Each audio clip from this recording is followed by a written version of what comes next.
Tehran की सुबह जब आम दिनों की तरह शुरू हुई तब किसी को अंदाजा नहीं था कि ईरान के सत्ता ढांचे का सबसे मजबूत स्तंभ कुछ ही घंटों में ढहने वाला है।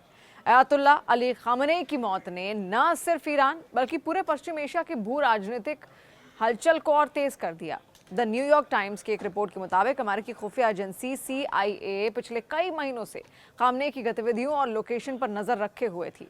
इसी दौरान CIA को ये पुख्ता सूचना मिली कि शनिवार सुबह तेहरान के बीचों बीच स्थित एक लीडरशिप कंपाउंड में ईरान के शीर्ष सैन्य और सुरक्षा अधिकारी बैठक करने वाले हैं।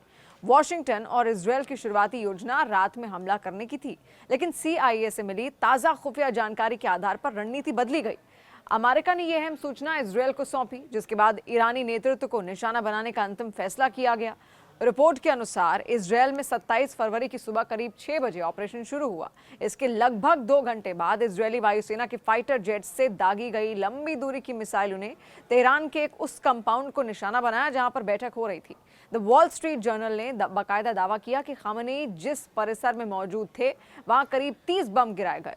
सूत्रों के मुताबिक ईरान के वरिष्ठ राष्ट्रीय सुरक्षा अधिकारी एक इमारत में मौजूद थे, जबकि खामनेई पास ही एक दूसरी इमारत में थे। हमले की तीव्रता इतनी ज्यादा अधिक थी कि पूरे परिसर को तबाह कर दिया गया।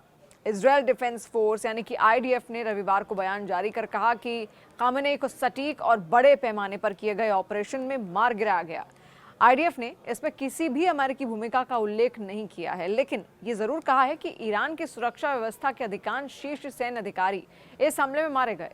ईरानी मीडिया रिपोर्ट्स के मुताबिक इस हमले में खामनेई की बेटी, दामाद और पोती भी मौत उनकी हो गई। इसके अलावा ईरानी स्टेट टीवी ने जिन प्रमुख नामों की पुष्टि की उनमें पूर्व राष्ट्रपति मूसावी, रक्षा मंत्री Aziz Nasirzadeh, Islamic Revolutionary Guard Corps IRGC के प्रमुख मेजर जनरल मोहम्मद पाकपुर और वरिष्ठ सलाहकार अली शामखानी शामिल हैं।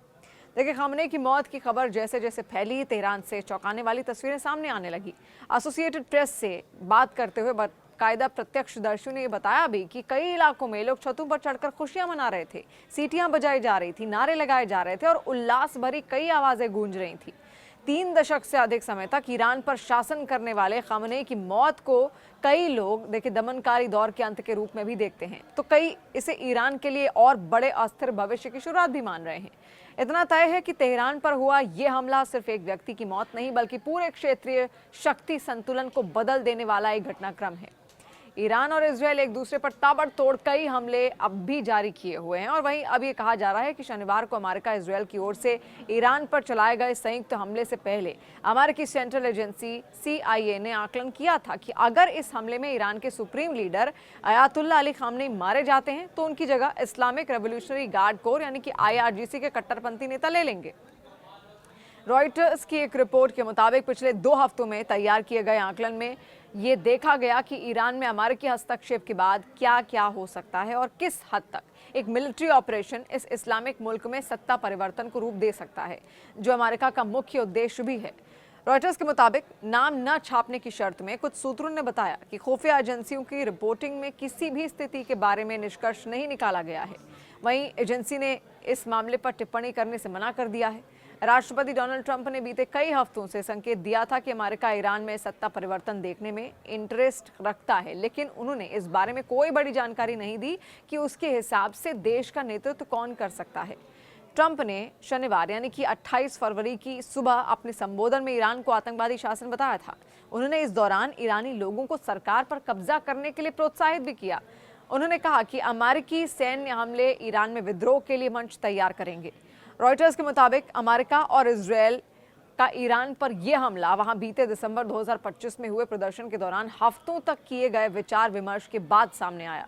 ईरान में अपना हस्तक्षेप टालने के लिए अमेरिकी अधिकारियों ने हाल ही के हफ्तों में तेहरान के साथ परमाणु समझौता करने की कोशिश की, हालांकि इस पर समझौता नहीं हो पाया। रिपोर्ट के मुताबिक शुक्रवार यानी कि 27 फरवरी को रात अमेरिकी विदेश मंत्री मार्को रूबियो ने कांग्रेस के कुछ शीर्ष सांसदों को बताया कि ईरान पर अगले कुछ घंटों में हमला करने का अभियान शुरू हो सकता है।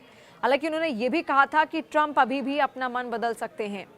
ईरान युद्ध पर पूरी दुनिया की नजरें टिकी हुई हैं। इजरायल और अमेरिका के ताबड़तोड़ हमलों में ईरान के supreme leader ayatollah Ali Khamenei की मौत हो चुकी है। खामनेई की मौत ने मिडिल ईस्ट की आग को बेकाबू कर दिया है। एक और इजरायल और अमेरिका ईरान में मिसाइल अटैक कर रहे हैं, तो वहीं ईरान भी जमकर पलटवार कर रहा है। ईरान ने इजरायल के अलावा खाड़ी के उन देशों को भी टारगेट किया जहां अमेरिका के सैन्य ठिकाने हैं। ईरान की मिसाइलों ने दुबई, कुवैत, बहरीन, कतर और ओमान जैसे देशों के आसमान को लाल कर दिया। तो उधर व्हाइट हाउस से राष्ट्रपति ट्रंप के सख्त आदेशों ने युद्ध की दिशा बदल दी है।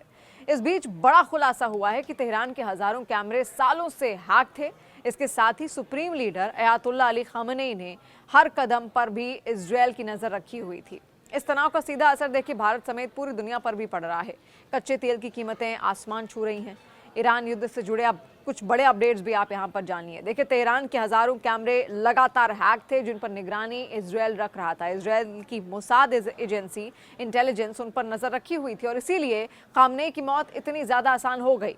खामनेई के हर कदम पर इजरायल की नजर थी। इसके अलावा ईरान का रियाद में यूएस मिलिट्री बेस पर, यूएस दूतावास पर भी एक बड़ा हमला निकलकर सामने आया और ब्लास्ट के बाद एम्बेसी में आग तक लग गई। अब ईरान का इसमें ये दावा है कि 27 अमेरिकी ठिकानों पर मिसाइल और ड्रोन से उसने हमला किया। बड़ी क्षति भी हुई। दुबई और ओमान में कई ठिकानों को टारगेट किया गया। कई तस्वीरें न्यूज़ 18 इंडिया पर आपने देखी भी। इसके अलावा देखिए, शेयर बाजार भी बंद हुआ है। अमेरिका की चेतावनी भी सामने आई है। राष्ट्रपति ट्रंप ने और भी घातक हमलों के संकेत दिए हैं। फिर भारतीयों के लिए अलर्ट भी यहाँ जारी कर दिया गया, जहाँ विदेश मंत्रालय स्थिति पर नजर बनाए हुए है। और इसके अलावा विदेशों में जो सीबीएसई की परीक्षाएं हैं उनको भी यहाँ पर स्थगित कर दिया गया है। और जिस तरीके से माहौल इस वक्त लगातार और ज़्यादा तनावपूर्ण होता जा रहा है, अभी ऐसा तो बिल्कुल नहीं लग रहा ईरान के आक्रामक रवैये को देखते हुए कि वो रुक पाएगा। लेकिन आपको क्या लगता है, क्या ईरान का जो टॉप लीडरशिप है, जिस चेंज की बात यहाँ पर की जा रही थी, रजीम चेंज, क्या वो बदलेगा या फिर ईरान के जो सत्ताधारी अब तक थे, खामनेई के जो समर्थक थे, वो कहीं ना कहीं सत्ता वापस हासिल करने में कामयाब रहेंगे, अमेरिका और इजरायल को झुकाने में कामयाब रहेंगे? कमेंट के जरिए ज़रूर बताइए।